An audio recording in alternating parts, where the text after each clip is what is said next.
Okay, here's everything that you're gonna need to know for those tingly fingers, maybe that sensation that radiates all the way down your arm, and what all of that means. So I'm gonna go in today on what nerve flossing is, why we need to continuously do nerve flossing in order to prevent any further injuries or any nerve damage, honestly, that can go up and down, especially your medial nerves. Your medial nerves are just all of these extensors. Like sometimes when you start to move your wrist like this, you can see all those little string-like tendons that are in your wrist, and those are the ones that are gonna start to cramp up the more that we're on our phones, having our wrists like this. Maybe when we sleep, we have our arms just tucked away. Anything where our wrists are starting to look like a cooked shrimp, that's gonna start to tighten up and shorten these extensors. These flexors are gonna be on the ones on the other side. Your wrist extensors are these areas.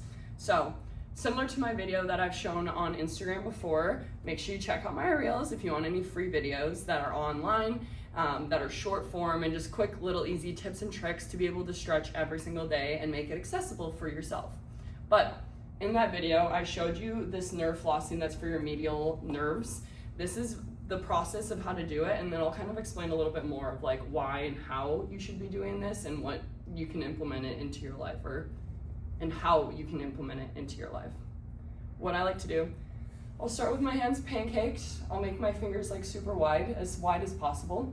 You're gonna go all the way straight out in front of you. Your shoulders, you want the arms to be straight out from your shoulders here, and then work on breaking your wrists. So your wrist should be like this.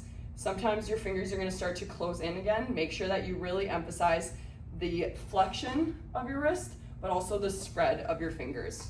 From here, it's almost like you're swimming. You're gonna keep that wrist all the way flexed. You'll start to feel it. I feel it a lot on my thumbs because I've been scrolling a lot lately, but I like to do this maybe like 10 times.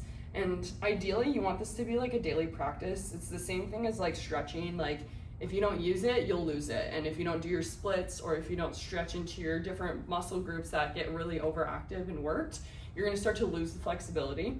Same thing with lifting. If you don't use those muscles, you're gonna lose them. So I like to practice this 10 times every single day.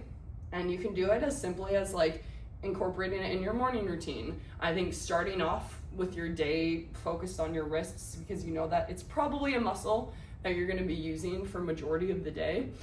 Starting off by doing this in the morning would be super, super helpful. And all you really need is like 30 to 45 seconds. You hold this stretch for as long as you need, but this whole like swimming range of motion, it really doesn't matter as much. And kind of like for speed wise, this whole swimming range of motion like this, it doesn't matter. This big stretch is what you can take a little bit of more time to hold. So working on these nerves, it basically is teaching all of these little nerve endings in your wrists and kind of going all the way up. Sometimes you'll even feel it in your bicep if you're like really tight and strong. It's basically teaching all of your nerves in this big long highway where to hang out in the highway. It's kind of like redirecting them where they should be in alignment instead of them starting to crumple up and get congested. Maybe they'll start to trigger off, which is like getting the tingles or almost like shooting pains just day to day. Maybe it's when you wake up, maybe it's after working on your computer for a long time, but it'll start to prevent you from getting those sensations and also reverse those sensations to get back to a baseline. Doing nerve glides is gonna be the number one thing for that, especially if you're hypermobile, because when you go into stretching as a hypermobile person, your bones are gonna start to misconstrue how much you're gonna be able to stretch. With nerve flossing, you're working in like a limited range of motion, so it's actually really beneficial for people who are hypermobile and have extendable joints. So finger dexterity is a huge thing to make sure that you have strength within your flexibility. I like literally just like going from this finger to here, to here, to here. So it's thumb to each finger, but really emphasize a big stretch, a good press. You wanna make sure that that like finger is getting some like almost like a little bit of white around it. That's how hard you're pushing into it. So you're actually contracting those muscles enough.